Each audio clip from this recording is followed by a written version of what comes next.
On Monday, May 6, 2013, Vice President Biden held a meeting with religious leaders where he announced that the next push for gun control will begin this fall after the immigration bill debates are over.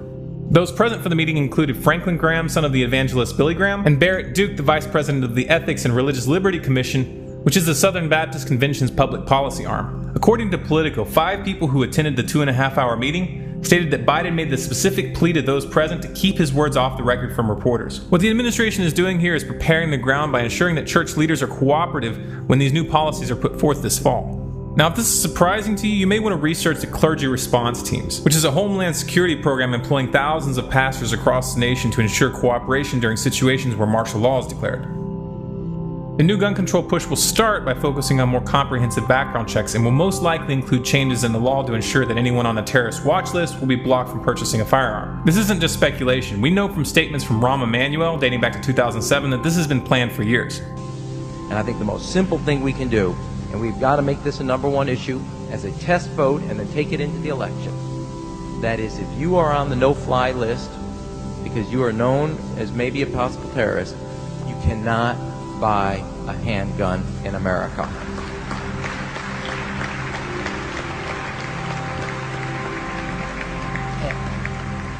And I am not one far from liking the mixing of politics and policy, but as my old boss used to say, give me that vote and throw me into that briar patch. I'll make politics out of that every day, because if it's between that terrorist list and the NRA, I know where America's going to be every time, and they're going to make the right choice. We have got to start building on that. That is the right thing to take into the election. It's the right policy. If you're on that no-fly list, your access to the right to bear arms is canceled because you're not part of the American family. Thousands of Americans are already on the terrorist watch list. There's no way to find out whether you're on the list, why you may be on it, or whether you've been removed. The recent IRS scandal where the government admitted that it targeted activists intentionally, and the cases we've seen where anti-war activists have been placed on terrorist watch list, makes it very clear that such systems can and will be abused politically. Now, if you happen to believe that the government's real motives here are to reduce gun violence as they claim, you might want to research Operation Fast and Furious, in which the Obama administration was caught smuggling thousands of weapons to Mexican drug cartels. These guns were used in murders both in Mexico and in the United States, and the scandal only came to light after an ATF agent blew the whistle.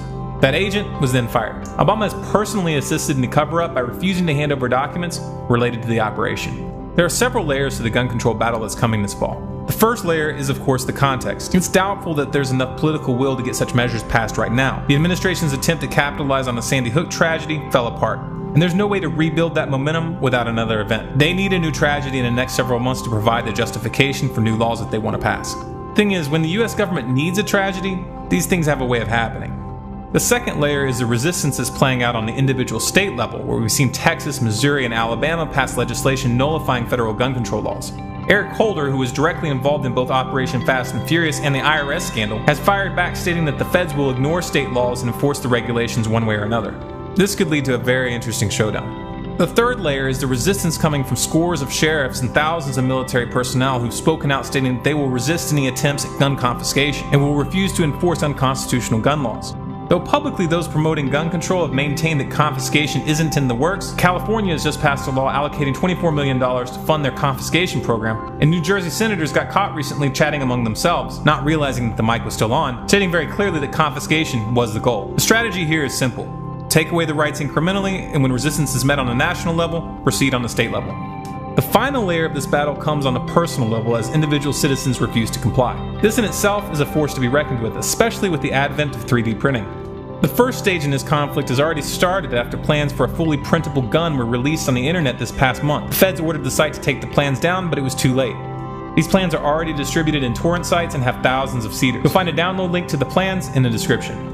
Now, this publicly released file was for a single-shot .38 caliber. However, the same method was also used to create a lower receiver for a fully functional AR-15, and it was successfully tested with 600 rounds without failure. Though the 3D printer files for this gun were taken down before making it to torrents, the CAD files which they are based on are still available for download. You can find a link to that file in the description as well. Converting these files to 3D printer files has already been done once, and it will obviously be done again. All of this clearly shows that gun control will not be possible with an open internet, so you can count on this being used as an excuse for further attempts to introduce new laws in this regard as well. In financial news, The Department of Homeland Security has now targeted Bitcoin by restricting the transfer of funds in and out of MTGOX. MTGOX currently handles 60% of all Bitcoin to mainstream currency transactions.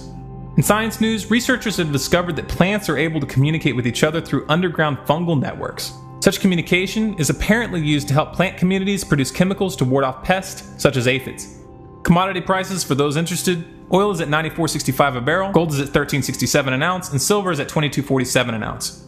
In channel news, I want to thank everyone who's sent donations over the past several months. We've used the money to buy recording software, to buy royalty-free music for videos, video animations, proper microphone and a recording interface, and a small Wacom tablet for graphics. That's a big part of what's enabled us to step up the quality and the quantity of what we've been putting out. We are still working on the full-length documentary. The narration is recorded, and about 40 minutes of the music has been written, and we've started on the animations. The video is over 2 hours long, which is far bigger than anything we've ever done in the past, so it's a massive project, and we severely underestimated how much time it would take. It's worth noting that initially we planned to make the documentary only an hour long. Also, for those interested, we are planning on bringing back the live show, but reconfigured. We needed to take a step back and rethink what we were doing. If you're on a boat and you're not going in the direction you want to go, you've got to adjust the sails. If this is a message you feel the public needs to hear, then be sure to like, favorite, and share this video through as many avenues as possible. If you want more videos like this, be sure to subscribe to this channel, Stormclouds Gathering, on YouTube.